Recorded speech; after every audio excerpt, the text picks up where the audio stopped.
Bien le bonjour, troisième vidéo déjà, eh oui ça file vite. Alors j'ai pas forcément un rythme de publication élevé, parce qu'en journée je travaille en tant que graphiste, et en parallèle je bosse sur mon manga. D'ailleurs ces temps-ci je m'intéresse beaucoup à l'auto-édition, mais je vous en parlerai prochainement quand tout sera plus au clair. Et si tu le désires bien évidemment, je t'invite à me suivre sur Instagram, le lien est dans la description de la vidéo. Et évidemment tu peux t'abonner à ma chaîne YouTube, ça fait toujours plaisir. Bref, aujourd'hui on va s'intéresser à une partie importante du métier de mangaka, qui est la planche. L'idée ici c'est de sélectionner une planche d'un manga, d'analyser sa composition, son style graphique, et de la recréer. C'est un exercice que j'ai déjà réalisé à plusieurs reprises par le passé, et c'est très utile pour comprendre certaines mécaniques, telles que la composition, le rythme, le découpage d'une scène, les différents plans, etc. Pour cette vidéo, j'ai sélectionné une planche de Fullmetal Alchemist, qui est un manga réalisé par Hiromu Arakawa. Si vous ne l'avez pas lu ou vu, je vous invite grandement à le faire parce que c'est une véritable pépite. C'est une œuvre qui a réellement marqué mon enfance, ne serait-ce que dans sa manière d'aborder la folie de l'homme et les souffrances qu'il peut infliger. Je pars du constat que tout le monde a lu ou vu Fullmetal Alchemist, donc désolé pour ceux que ça pourrait spoiler. Cette scène, elle illustre un combat entre deux personnages, et dans l'anime comme dans le manga, c'est un moment avec un rythme assez rapide. C'est saccadé et ça finit par un temps de pause. C'est une des premières choses qu'on peut observer au niveau du découpage des cases, avec une première moitié composée de 5 cases axées sur les diagonales. Et la seconde moitié qui est composée d'une seule case, assez épurée, et dans l'horizontale. 5 cases sur un espace aussi réduit, ça traduit bien un tempo assez rapide. Je pense qu'ici l'autrice elle ne cherchait pas réellement la lisibilité dans la scène, mais plus d'écrire un enchaînement d'actions sur une très courte période. Et au final ça se rapproche assez d'une pellicule cinéma. Je reviens sur la lisibilité, mais selon moi c'est une des forces du manga. Dans son approche graphique, on n'est pas sur un style très détaillé, c'est pas du Sunken Rock ou du Berserk. Il y a peu de détails, donc en fait l'autrice peut se permettre ce type de découpe. On comprend assez aisément les mouvements et les actions qui se déroulent sur des cases réduites. Vient la dernière case. Ici, l'absence de blanc, elle est totalement blanc la case. Vient la dernière case. Ici, l'utilisation d'aplats blancs et l'absence de ligne de fuite donnent vraiment l'impression que l'image est figée dans le temps. Dernière petite parenthèse avant qu'on passe dans le vif du sujet. On peut remarquer que l'un des personnages semble complètement désespéré, tandis que l'autre personnage semble plus en confiance et déterminé. L'ombre qui est très marquée sur son visage semble appuyer cette idée. Je vais y arriver. C'est dur.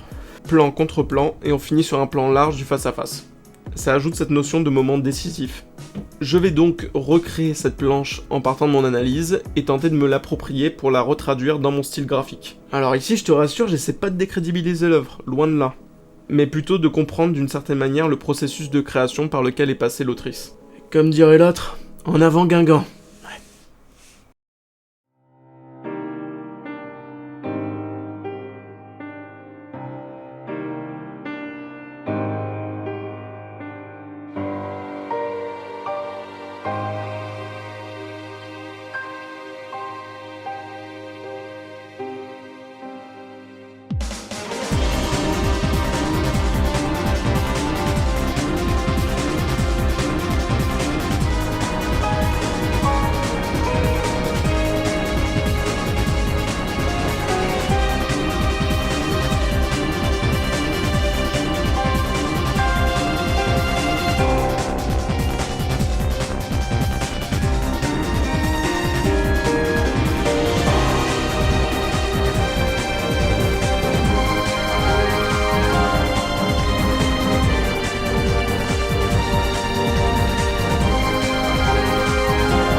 Désolé, je te coupe 2 minutes dans la musique, mais comme j'ai dit précédemment, la première moitié de la planche est composée d'un enchaînement d'actions.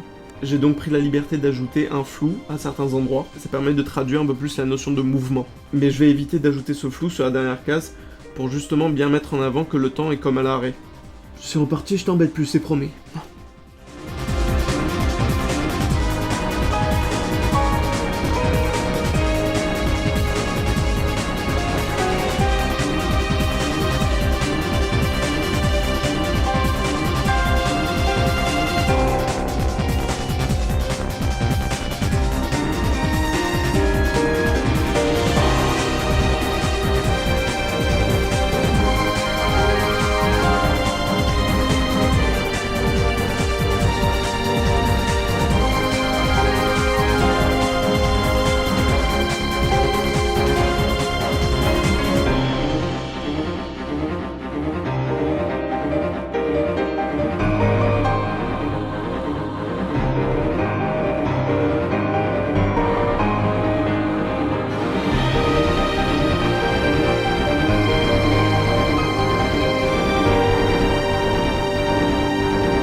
Le résultat est pas mal, je suis plutôt content. Au final, j'aurais mis environ 5 heures à le faire, tout en sachant que je n'ai pas eu à me prendre la tête sur la mise en page, la composition, les crayonnés, tout ça, j'avais déjà une base. Là, c'était purement de l'analyse, donc la tâche était plutôt aisée. Malgré tout, j'ai pris certaines libertés par rapport à la planche originale. Comme par exemple le fait de rajouter les flammes qui sortent des orbites et de la bouche du personnage. Je voulais donner cette impression de combustion très dense. De même que l'utilisation des éclairs noirs sur la 3ème case pour guider le regard. Il y a toujours beaucoup à apprendre avec ce type d'exercice et il faut surtout pas le surestimer. Sous-estimer, sa mère. Que ce soit dans le fait de recréer une planche ou juste de l'analyser quand vous avez le bouquin sous les yeux. Au-delà de la lecture, il y a aussi comprendre le processus créatif, et c'est d'autant plus enrichissant. Même si vous n'avez pas le désir de devenir mangaka, on apprend d'autant plus à apprécier une œuvre. Une petite précision s'impose malgré tout, je tenais à le faire, c'est que le style graphique que j'ai utilisé dans cette vidéo n'est pas révélateur du style que j'ai adopté lors de la réalisation de mon manga. Je suis pas encore fini de le réaliser, hein. Ça viendra. Là, je n'ai pas cherché à réaliser des lignes propres, effacer tout ce qui est fioriture et tout ça. Je suis dans un exercice de réflexion et de compréhension. L'aspect final d'une de mes planches ressemble plus à ça. Et c'est pas 5 heures que je mets, mais plus 10 heures. Parce qu'il y a tout ce qui est composition, découpage, crayonné, faire les lignes au propre, et après ajouter tout ce qui est détail, environnement, etc. Voilà, merci d'avoir regardé cette vidéo et merci pour votre soutien bien évidemment. Si la vidéo vous a plu, je vous invite à mettre un like et pourquoi pas vous abonner si vous avez envie de suivre mes aventures. Voilà, je vous fais des bisous et je vous dis à la prochaine. Ciao.